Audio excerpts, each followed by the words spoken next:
हरू पनि युज गरिरहेको हुन्छ एग्रिकल्चर पावरको रूपमा र यसलाई चाहिँ हामीले लिन्छौँ एनिमलहरूलाई र नर्मल कन्डिसनमा वान पेयर अफ र एनिमललाई हामीले के गर्छौँ भने पावर डेभलपमेन्टमा पेयरको रूपमा जोडीमा हेर्छौँ प्राय गरेर power development by an average pair of bullock is about 1 horse power one डेमा है यो पनि एक दिनमा वान पेयर अफ ब्लकले 1 हर्स पावर चाहिँ के गर्छ जेनेरेट गर्छ हामीले यसलाई पेयरमा हेर्यौँ यदि इन्डिभिजुअल हेर्ने हो भने नर्मली हामी के भन्छौँ भने उहाँ एउटा चाहिँ ब्लकले एक दिनमा 0.5 to 0.7 सम्म चाहिँ हर्स पावर चाहिँ के गर्छ त्यसले पावर चाहिँ जेनेरेट गर्छ नर्मली तर हामी कम्बाइनली हेर्दाखेरि 1 horse power 1 pair of bullock भनेर भन्छौँ है हुन्छ अब यसको नै एडभान्टेजमै जाउँ हामी एडभान्टेजकै बेसमा बसेर हामीले यसलाई एक्सप्लेन गर्छौँ अब यसको एडभान्टेजमा हेऱ्यौँ भने easily available animal power easily available हुन्छ सबै ठाउँमा पाइन्छ हामीले यसलाई त्यस्तो उ छैन अनि त्यसपछि गएर वुमेन पावरको कम्पेयरमा चाहिँ के छ भने चिपर छ सस्तो पनि छ हेर है चिपर देन द वुमेन पावरको कम्पेयरमा चाहिँ सस्तो पनि भयो अब ट्र्याक्टिभ वर्कहरूको लागि म्याक्सिमम युज हुन्छ हामीले ट्र्याक्टिभ अपरेसनहरूमा अनि त्यसबाट अर्को चाहिँ इनिसियल इन्भेस्टमेन्ट लो हुन्छ हेर हाम्रो जस्तै अरू कुराहरू अरू पावरको कुरा गर्यौ भने अरू पावरहरूमा जस्तै तिमीले ट्र्याक्टरहरू अथवा मोटरहरू राखेर अरू कुनै इन्जिनहरू चलाउन खोज्यौ भने इन्भेस्टमेन्ट के हुन्छ हाई हुन्छ इनिसियली धेरै इन्भेस्ट गर्नुपर्ने हुन्छ तर एनिमल पावरमा हामीले चाहिँ धेरै इन्भेस्ट गर्नु पर्दैन किनकि हामीले चाहिँ थोरै इन्भेस्टमेन्टबाट अथवा घरमै गाई गोरु चाहिँ त घरबाट नै मान्छे चाहिँ हुर्काएर गरेर पनि तयार गरिरहेको हुन्छ त्यही भएर इन्भेस्टमेन्ट लो हुन्छ अनि अर्को भनेको यसले चाहिँ के गर्छ भने supply the manure to the field and fuel to farmer जुन त्यसको चाहिँ म्यानरहरू छ त्यसलाई हामीले फिल्डमा युज गर्न सक्छौँ है फर्टिलाइजरको रूपमा यसलाई युज गर्न सक्छौँ को रूपमा युज गर्न सकियो अनि यसको फ्युलको रूपमा हामीले फार्मरहरूले फ्युलको रूपमा पनि यसलाई चाहिँ युज गर्छन् जस्तै हेर त तराईतिर हेऱ्यो भने गुइठाहरू बनाएर आगो बालेर त्यसमा खानाहरू पकाउने अब त्यसलाई हिटिङ पर्पजको लागि पनि युज गरिरहेको हुन्छ यसको के भयो एडभान्टेज भयो है अनि त्यसपछि गएर यो live on the farm product अथवा अझै हामी चाहिँ के भन्छौँ भने हामीले एग्रिकल्चरका जुन बाई प्रोडक्टहरू एग्रिकल्चरबाट चाहिँ हामीले चाहिँ जुन युज गरेर बाँकी रहेका जुन प्रोडक्टहरू पार्टहरू छ त्यो पार्टहरूलाईबाट नै के हुन्छ एनिमल पावर चाहिँ सर्भाइभ हुन्छ अथवा लिभ भइरहेको हुन्छ त्यो पनि हाम्रो लागि के भयो अर्को एडभान्टेज भयो एग्रिकल्चरको लागि अनि यसका केही लिमिटेसनहरू पनि छन् फेरि जस्तै लिमिटेसनमा तिमीले हेऱ्यौ भने नर्मली चाहिँ के हुन्छ भने इफिसियन्ट हुँदैन नट भेरी इफिसियन्ट वुमेन पावरको कम्पेयरमा एनिमल पावर के हुन्छ बढी इफिसियन्ट हुन्छ तर हामी अरू पावरको कम्पेयरमा अरू पावरहरूसँग कम्पेयर गऱ्यौँ भने वुमेन पावर चाहिँ के हुन्छ तिम्रो त्यति इफिसियन्ट हुँदैन नट भेरी इफिसियन्ट भइहाल्यो अनि अर्को भनेको यसलाई पनि सिजन र वेदरले चाहिँ के गर्छ एफेक्ट गर्छ यसको इफिसियन्सीलाई यसले पानी पऱ्यो मैले कामै गर्दिनँ त भन्दैन होइन भन्छ र एनिमल पावर भन्दैन तर पनि के हुन्छ भने पर्फर्मेन्समा यसको जुन इफिसियन्सी हो त्यसलाई चाहिँ यसले एफेक्ट गर्छ एकदमै गर्मी भयो एकदमै चिसो भयो भने त्यसले दिने पर्फर्मेन्स जुन हो त्यो रेटको यसले पर्फर्म गर्न सक्दैन फुल मेन्टेनेन्स चाहिन्छ एनिमल पावरलाई पनि यदि तिमीले फिल्डमा लाँदैछौ कुनै पनि अपरेसनहरूको लागि भने त्यसलाई पहिला हामीले फुल मेन्टेनेन्स भनेको त त्यसलाई खुवाउन पर्यो हेल्दी गराउनु पर्यो अनि मात्र त्यसलाई चाहिँ हामीले फार्ममा लिएर जान सक्छौँ त्यो चाहिन्छ अनि त्यसपछि गएर अर्को लागि यसको लागि अर्को चाहिँ ऊ भनेको डिसएडभान्टेज भनेको के हुन्छ भने यसले create the unhealthy and dirty atmosphere near the resident जुन बसोबास गर्ने एरिया हुन्छ नि ठाउँ छ नि त्यसको वरिपरि यदि एनिमल पावरहरू तिमीले राखेका छौ भने याद गर त घरतिर नि घरबाट नजिकै गाई गोठहरू राखेको छ कुखुरा राख्यो भने के हुन्छ पुरै त्यो चाहिँ त्यहाँ वरिपरिको कुनै वातावरण उसले एटमोस्फियर नै के हुन्छ एकदम अनहेल्दी टाइपको एकदमै डट टाइपको गन्धहरू आइरहेको हुन्छ किराहरू त्यो माखाहरू चाहिँ लागिरहेको हुन्छ लाङखुट्टे मस्किटोहरूको म्याक्सिमम चाहिँ प्रोबेबिलिटी हुन्छ त्यस्तो ठाउँहरूमा चाहिँ टाइपको चाहिँ इन्भाइरोमेन्ट चाहिँ यसले के गर्छ क्रिएट गरिदिन्छ यदि रेसिडेन्सियल एरियाको नजिक भयो भनेदेखि यो पनि यसको डिसएडभान्टेज हो है अब त्यसपछि गएर चाहिँ स्लो इन डुइङ वर्क भने है यो त हामी पर्फर्मेन्स अथवा इफिसियन्सीमै अगाडि भनिसक्यौँ अब यसको इफिसियन्सी नै कम हुन्छ भनिसकेपछि त काम त स्लो हुने भइ नै हाल्यो यो चाहिँ हाम्रो एनिमल पावरको भयो है अब त्यसपछिको थर्ड पावर भनेको हाम्रो कुन हो मेकानिकल पावर एनिमलमा केही छ भने भन, नत्र अगाडि जाउँ। मेकानिकल पावर भन्ने बित्तिकै मेसिनहरूबाट तिमीले नर्मल्ली मेकानिकल भन्ने बित्तिकै के बुझ्छौ? ट्र्याक्टरहरू, पावर टिलरहरू अथवा कुनै पनि ओइल इन्जिनहरू हुन्छ। त्यस्तो टाइपबाट यदि पावर जेनेरेट गरेर त्यसलाई हामीले एग्रिकल्चरमा गर्छौँ भने त्यसलाई हामीले मेकानिकल पावर भनेर भनिन्छ। अहिले जुन मेकानाइजेसनका जुन कुराहरू भइरहेछ, अहिले त हामी सुन्छौँ नि फार्म मेकानाइजेसन भन्ने टर्महरू, यसका कुराहरू म्याक्सिमम तिमीले सुनिरहेका हुन्छ बाहिर।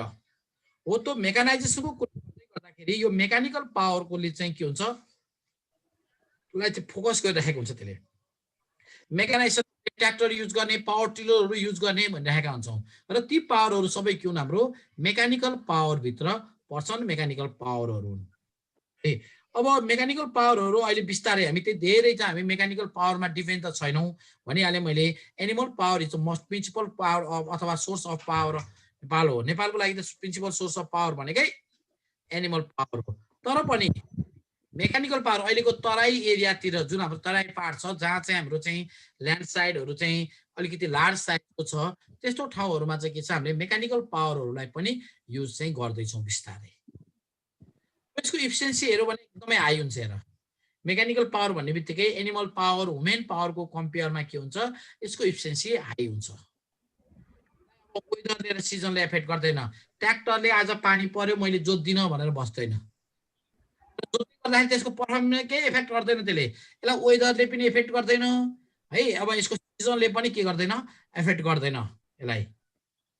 र अब यसलाई स्टोरेज गर्नु पर्यो, राख्नु पर्यो भने पनि हामीलाई चाहिँ सानो एरियामा चाहिँ हामीले यसलाई म्यानेज गर्न सक्छौँ, राख्न सक्छौँ, ठुलो एरिया चाहिँदैन। र यो power cheaper form of power हो। अरू पावरको कम्पेयरमा यो मेकानिकल पावर चाहिँ के हुन्छ, सस्तो हुन्छ। अरू भन्नुको मतलब पावर र एनिमल पावर। जस्तो याद गर त, घरमा 1 गट्ठा जग्गामा प्लोइङ गर्नु पर्यो, 1 गट्ठा जग्गालाई एउटा मान्छेलाई लगायो भने उसले दिनभरि लगाउँछ, बेलुका जाँदाखेरि 800-1000 रुपियाँ दिएर पठाउनु पर्यो। यही फिल्डमा एनिमल पावर युज गर, बिहानभरि लाग्छ, उसैलाई नि 500-600 रुपियाँ दिएर पठाउनु पर्यो। अब त्यही तिमीले ट्र्याक्टर लगाऊ, 10 देखि 15 सकिन्छ 1 गट्ठा, त्यसलाई तिमीले 200-300 रुपियाँ भयो। हेर त, टाइम पनि यता सेभ भयो, यतातिर कस्ट पनि सेभ भइरहेछ। ह्युमन पावर युज गर्दाखेरि तिम्रो 800-1000 खर्च भयो थियो, एनिमल पावरमा 500-600 रुपियाँ खर्च भयो थियो। अब तिमीले चाहिँ मेकानिकल पावरमा 200-300 रुपियाँ भयो भनेपछि कस्ट पनि सस्तो भयो पावर अनुसार भने। अब यसको इफिसियन्सी त पर्फर्मेन्स भइ नै हाल्यो, हाई पनि भयो भने। अब यसको केही लिमिटेसनहरू, डिसएडभान्टेज छ। Initial capital investment is high. Tractor किन्न सक्नु पर्यो नि त फार्मरले, हो त्यो चाहिँ यसको चाहिँ एउटा च्यालेन्जिङ छ के। हामीले मेकानिकल पावर सस्तो हुन्छ, इफिसियन्ट हुन्छ भन्दै गर्दाखेरि इनिसियल इन्भेस्टमेन्ट पनि के छ, हाई छ। यसलाई इन्भेस्ट गर्न गाह्रो छ। कस्टली फ्युल के हुन्छ, कस्टली हुन्छ, महँगो हुन्छ, अरूमा डिपेन्ड हुनुपर्छ। हामी फ्युलमा डिपेन्ड छैनौँ, हामी त बाहिरबाट ल्याउनुपर्छ। यदि तेल पाइएन भने मेकानिकल पावर भन्यो, पावरको लागि चाहिँ हामीले युज गर्यो, अब चाहिँ पछि तेलले नपाएर चाहिँ त्यसै थन्काएर राख्नु पर्यो ट्र्याक्टरहरू, पावर टिलरहरू भन्छ, अर्थ भएन। त्यो कुरा आउँछ। अनि यसमा मेकानिकल पावरलाई रिपेयर एन्ड मेन्टेनेन्स चाहिन्छ, टेक्निकल नलेज। फेरि एनिमल पावरलाई मेन्टेनेन्स भनेको त लहरा हालिदिने खान्छ मात्रै, त्यसमा त केही टेक्निकल नलेज चाहिँदैन नि।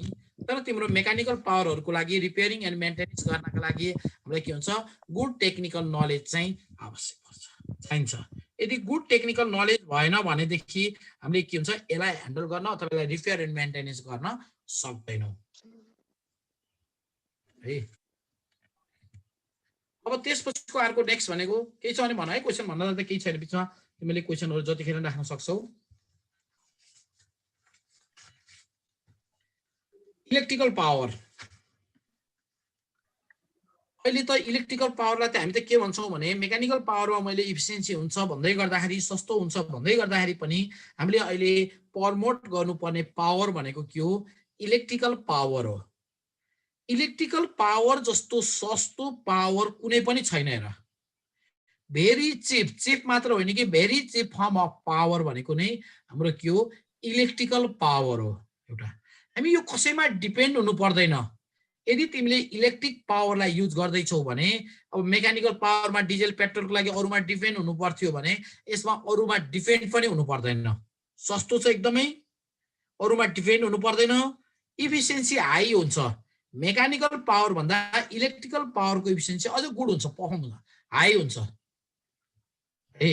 Maintenance and operating cost very low, सस्तो भनिहालियो, मेन्टेनेन्स कस्टहरू पनि, र यसलाई not affected by weather condition. यो त मेकानिकल पावरमा नि हामीले कुरा गरेका थियौँ, मेकानिकलमा नि वेदरले चाहिँ यसलाई एफेक्ट चाहिँ गर्दैन, सिजन अथवा वेदरले चाहिँ एफेक्ट गर्दैन, र एकदमै लामो समयसम्म पनि ब्रेक नभइकन हाई स्ट्रेसमा पनि यसले के गर्न सक्छ, काम गर्न सक्छ। मेकानिकल पावर पनि लामो समयसम्म कन्टिन्यू युज गर्न सकिँदैन। मेकानिकल पावरमा के हुन्छ, तिम्रो लामो समयसम्म युज गर्ने बित्तिकै ओभर हिटिङको प्रब्लमहरू आउँछ, तर इलेक्ट्रिकल पावरमा त्यो प्रब्लम नि आउँदैन। Can work at a stress, एकदमै स्ट्रेसमा पनि यसले के गर्न सक्छ, काम गर्न सक्छ इलेक्ट्रिकल पावरले। र यो इलेक्ट्रिकल पावर इन्भाइरोमेन्ट फ्रेन्डली पनि हुन्छ। हेर, इन्भाइरोमेन्ट फ्रेन्डली, यसले कुनै पनि पोल्युसन गराउँदैन, साउन्ड पोल्युसन पनि हुँदैन हैन। अब त्यसपछि गएर यसले एटमोस्फियरको लागि चाहिँ उसको लागि पोल्युसन, एयर पोल्युसनहरू पनि गर्दैन। यो इन्भाइरोमेन्ट फ्रेन्डली पनि हुन्छ इलेक्ट्रिकल पावर। अब हामी बिस्तारै एग्रिकल्चरहरूमा पावरहरूको रूपमा इलेक्ट्रिकल पावरलाई प्रमोट गर्नुपर्छ। अहिले त त्यति धेरै हामीले इलेक्ट्रिकल पावरहरूलाई युज गरेका छैनौँ, थोरै मात्र अहिले के भइरहेछ, रिप्लेस भएको कन्डिसन हो। जस्तै हामीले एग्रिकल्चरहरूमा, जस्तै पोल्ट्री हाउसहरूमा अहिले इलेक्ट्रिकल पावरहरू नै युज हुन्छ, हिटिङको लागि पनि र हामीले लाइटिङको लागि। पहिला पहिला हिटिङको लागि हामीले मेकानिकल पावरहरू युज गरिन्थ्यो, अहिले टोटली इलेक्ट्रिकल पावर युज भइरहेछ पोल्ट्री फार्महरूमा, डेरीहरूमा हैन, डेरी इन्डस्ट्रिजहरूमा, कोल्ड स्टोरेजहरूमा त्यहाँ अहिले इलेक्ट्रिकल पावरहरू टोटली युज भइसकेको छ। बाहेक पनि हामीले त्यहाँ एग्रिकल्चर अपरेसनहरू जस्तै थ्रेसिङको लागि, वाटर लिफ्टिङको लागि, विनोइङको लागि हैन, अब ड्राइङको लागि पनि हामीले के छौँ, इलेक्ट्रिकल पावरहरूलाई चाहिँ युज गरिरहेका छौँ। र त्यो बाहेक अरू अपरेसनहरूमा पनि हामीले इलेक्ट्रिकल पावर युज गर्न सक्छौँ। भने यसका केही लिमिटेसनमा गयो भने इनिसियल क्यापिटल इन्भेस्टमेन्ट हाई, त्यही हो मेकानिकल पावर जस्तै इलेक्ट्रिकल पावरको लागि पनि के हुन्छ, इन्भेस्टमेन्ट चाहिँ एकदमै हाई हुन्छ, इनिसियली चाहिँ धेरै इन्भेस्ट गर्नु पर्यो। अब यसलाई अर्को के हुन्छ भने required good amount of technical knowledge, एकदमै गुड टेक्निकल नलेज हुनुपर्छ इलेक्ट्रिकल पावर ह्यान्डल गर्नका लागि। In case great danger if handle without care पनि भने, यदि राम्रोसँग तिमीले ह्यान्डल गरेनौ, केयर गरेनौ भने ठुलो एक्सिडेन्ट पनि हुन सक्छ। वुमेनको जुन लाइफ हो, लाइफै पनि के हुन्छ, ड्यामेज हुन सक्छ। एकदमै गुड टेक्निकल नलेज चाहिन्छ, यो यसको के हो, डिसएडभान्टेज हो है त। के छ अरे होला, त्यसपछि हामी नेक्स्टमा रिन्युएबल इनर्जी, अर्को सोर्स अफ पावर मध्ये अब हामी रिन्युएबल इनर्जीमा गयौँ। रिन्युएबल इनर्जीलाई हामीले के पनि भन्छौँ भने also call the non conventional energy पनि भन्छौँ। हेर, हामीले टु टाइपका इनर्जीका सोर्सहरू हुन्छन् के, एउटा कन्भेन्सनल टाइपको इनर्जी सोर्स र अर्को नेक्स्ट भनेको नन कन्भेन्सनल इनर्जी सोर्स हुन्छ। र रिन्युएबल इनर्जी भनेको हाम्रो के हो, नन कन्भेन्सनल इनर्जी सोर्सहरू हुन्। यो चाहिँ अहिलेको लेटेस्ट कन्भेन्सनल भनेका पुरानो टाइपको हामीले चाहिँ बायोफ्युलहरू, पेट्रोलियम जुन बायो प्रोडक्टहरू छन् तिनीहरूलाई हामीले चाहिँ के भन्छौँ, कन्भेन्सनल टाइपको, हामीले पुरानो ट्रेडिसनली युज गर्दै आएका इनर्जीहरूलाई चाहिँ हामीले कन्भेन्सनल टाइपको भन्छौँ भने अहिले जुन लेटेस्टली आएको जुन रिन्युएबल इनर्जीका सोर्सहरू हुन् यसलाई हामीले नन कन्भेन्सनल इनर्जी सोर्स भनेर भन्छौँ। जस्तै यसभित्र के पर्ने भयो, सोलर इनर्जी है, सोलर आयो, हाइड्रो इनर्जी आयो, विन्ड इनर्जी, जियो थर्मल इनर्जीहरू, बायो इनर्जी, यो थुप्रै टाइपको रिन्युएबल इनर्जीभित्र हामीले चाहिँ यो इनर्जीहरू चाहिँ आउँछ। यसमा चाहिँ जियो थर्मल इनर्जी त त्यति धेरै एग्रिकल्चरमा युज भएको हुँदैन, त्यो बाहेक अरू इनर्जीहरू चाहिँ हाम्रो एग्रिकल्चरको पावरको रूपमा हामीले युज गरिरहेका हुन्छौँ। नेपालमा पनि छैन जियो थर्मल, त्यही भएर है। अब हामी यसको जस्तै उमा जाउँ, सोलर इनर्जी रिन्युएबल इनर्जीभित्र जाँदाखेरि है, सोलर इनर्जीलाई हामीले डिफ्रेन्ट पर्पोजमा जस्तै लाइटिङको लागि युज गर्न सक्छौँ हैन, सोलरबाट चाहिँ हामीले लाइटहरू बाल्नको लागि युज गर्न सक्छौँ, कुकिङको लागि, वाटर हिटिङको लागि हामीले के गर्छौँ, अथवा अरू अब वाटर डिस्ट्रिब्युसनको लागि पनि युज भएको हुन्छ, वाटर लिफ्टिङको लागि पनि युज भएको हुन्छ। त्यसको लागि चाहिँ हामीले यो इनर्जीहरू चाहिँ युज गर्छौँ। र सोलर इनर्जीलाई हामीले डाइरेक्टली अथवा इनडाइरेक्टली दुवै वेबाट चाहिँ यसलाई के गर्न सक्छौँ, युज गर्न सक्छौँ, युज भइरहेको हुन्छ अथवा एग्रिकल्चरमा। जस्तै डाइरेक्टली हेऱ्यौँ भने हामीले एग्रिकल्चर जुन क्रपहरू हो त्यो क्रपहरूलाई ड्राइङ गर्नका लागि है तिमीले फिल्डमा क्रप त्यही हार्भेस्ट गर्छौ, हार्भेस्ट गरेपछि लेइङ गरेर फिल्डमा त्यतिकै छोडिदिएको हुन्छ, फिजारेर छोडिदिन्छौ। अब त्यसलाई चाहिँ के हुन्छ, सनको रेडिएसनले, सोलर रेडिएसनले के गर्छ, त्यसलाई हिट गर्छ र त्यसलाई चाहिँ ड्राइङ गर्छ। त्यसको लागि युज भएको हुन्छ। वाटर हिटिङ गर्नका लागि युज भएको हुन्छ है। अब अरू हामीले ओभन ड्रायरहरू हुन्छ, ओभनहरू हुन्छ, त्यसलाई हिट गर्नका लागि पनि हामीले एग्रिकल्चर फिल्डहरूमा के हुन्छ, यो युज गरिएको हुन्छ। सोलर इनर्जीलाई युज गरिएको हुन्छ डाइरेक्टली। भने अर्को भनेको के हुन्छ, यसबाट इलेक्ट्रिसिटी जेनेरेसन गरेर इलेक्ट्रिसिटी निकालेर सोलर इनर्जीबाट त्यसलाई पनि हामीले एग्रिकल्चर अपरेसनहरूमा जस्तै वाटर लिफ्टिङहरूको लागि युज भएको हुन्छ। धेरै ठाउँमा हेऱ्यौँ भने पहाडी भेगतिर, माथिल्लो चाहिँ हिल्ली एरियातिर हामीले वाटर लिफ्टिङको लागि अहिले सोलर पम्पहरू युज गरिएको हुन्छ। त्यसले वाटर लिफ्ट गर्ने भयो। अथवा त्यो पावर जुन निकाल्छौँ त्यहाँ इलेक्ट्रिसिटी, त्यो इलेक्ट्रिसिटीलाई युज गरेर हामीले एग्रिकल्चरका जुनसुकै अपरेसनहरूमा पनि के गर्न सक्छौँ, युज गर्न सकिन्छ। त्यही भएर रिन्युएबल इनर्जीमा सोलर इनर्जी एउटा आउँछ। त्यसपछि गएर हाइड्रो इनर्जी। हाइड्रो भनेको त पानीबाट निकाल्ने भएर हाइड्रो इनर्जीलाई हामीले इलेक्ट्रिसिटी जेनेरेसन गरेर अथवा यसलाई चाहिँ हामीले डाइरेक्टली चाहिँ जुन घट्ट भन्छ नि, अनि पानी घट्टहरू भनेर भन्छ, त्यसको रूपमा हामीले जुन पोर्स एग्रिकल्चर उहरूको लागि चाहिँ मिलिङको लागि पनि हामीले यसलाई युज गर्न सकिन्छ हाइड्रो इनर्जीलाई। हाइड्रो अथवा पानीमा भएको जुन पोटेन्सियल इनर्जी हो त्यो इनर्जीलाई हामीले काइनेटिक हुँदै मेकानिकल इनर्जीमा कन्भर्ट गर्छौँ र मेकानिकलमा कन्भर्ट गरिसकेपछि त्यहाँबाट हामीले मिलिङ अपरेसनहरूको लागि युज गर्न सकियो, पिठोहरू पिस्न कुट्न घट्टहरूको रूपमा। र त्यसलाई अझै फर्दर मेकानिकल इनर्जीलाई पनि इलेक्ट्रिकल इनर्जीमा कन्भर्ट गरेर इलेक्ट्रिसिटी जेनेरेसन पनि गर्न सकिन्छ। हाइड्रो इनर्जी चाहिँ है यो रिन्युएबल इनर्जीको सोर्स हो। पानी सिद्धिँदैन, बिजुली निकालेर कहिले पनि पानी सिद्धिने होइन, यो त रिसर्कुलेट गर्न सकिन्छ। र यहाँनिर मैले एउटा चाहिँ हेर, यो साइडमा तिमीले देखिरहेछौ, यो हाम्रो के हो, एउटा डायग्राम यहाँनिर देखाएको छ है हाइड्रो उसको चाहिँ हो। यसले चाहिँ तिमीलाई के कुरा चाहिँ सो गरिरहेको छ, के कुरा देखाइरहेको छ त भन्दाखेरि इलेक्ट्रिसिटी जेनेरेसन गरेको। यहाँ नोजलबाट यसरी पानी आयो र यसरी टर्बाइनलाई रोटेट गराउँछ। टर्बाइन रोटेट भइसकेपछि के भयो, यो चाहिँ अब यहाँबाट चाहिँ हाम्रो जेनेरेटरमा कनेक्ट हुन्छ। यो साफ्ट र जेनेरेटरले के गर्छ, पावर जेनेरेट गर्छ र इलेक्ट्रिसिटी बत्ती बल्छ भन्ने एउटा नर्मल के एकदमै सिम्पल त्यही मात्रै तिमीलाई मैले सो गराएको त।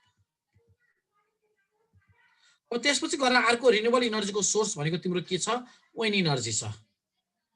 हामीले विन्ड इनर्जीलाई नि रिन्युएबल इनर्जीको एकदमै इम्पोर्टेन्ट सोर्सको रूपमा लिन्छौँ। एग्रिकल्चरमा डाइरेक्टली र इन्डाइरेक्टली दुवै वेबाट यो युज भएको हुन्छ। र डाइरेक्टली तिमी बुझिहाल्छौ, विन्डले चाहिँ हामीले ड्राइङको लागि नै विन्ड पनि युज भएको हुन्छ, विनोइङ अपरेसनहरूको लागि युज भएको हुन्छ, प्लस अब चाहिँ अरू प्रोसेसहरूको लागि पनि हाम्रो चाहिँ विन्ड इनर्जी चाहिँ युज भएको हुन्छ। हावा त युज हुन्छ भने यसको इन्डाइरेक्टली हेर्दाखेरि तिमीले जस्तै यसबाट इलेक्ट्रिसिटीहरू जेनेरेट गरेर हामीले कुरा गर्छौँ, हावाबाट बिजुली निकाल्ने भन्ने कुराहरू आछ।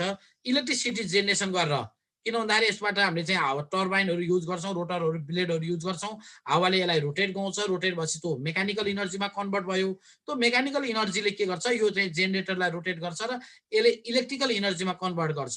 र यो इलेक्ट्रिकल इनर्जीलाई हामीले चाहिँ मेन ट्रान्समिसनमा लाइनबाट हामीले नेपालभरि डिस्ट्रिब्युट गर्न सक्छौँ अथवा कुनै ठाउँमा युज गर्न सकिन्छ। त्यसरी भने अर्को भनेको विन्ड इनर्जीबाट वाटर लिफ्टिङको लागि तिमीहरू पूर्वतिरको भएको हुनाले मैले धरानमा हाम्रो मेरो 4th इयरको प्रोजेक्ट विन्ड इनर्जीको वाटर लिफ्टिङमा थियो। हेर हामीले इरिगेसन पर्फर्मेन्स टेस्ट गर्ने भनेर वाटर लिफ्टिङको चाहिँ गरेका थियौँ।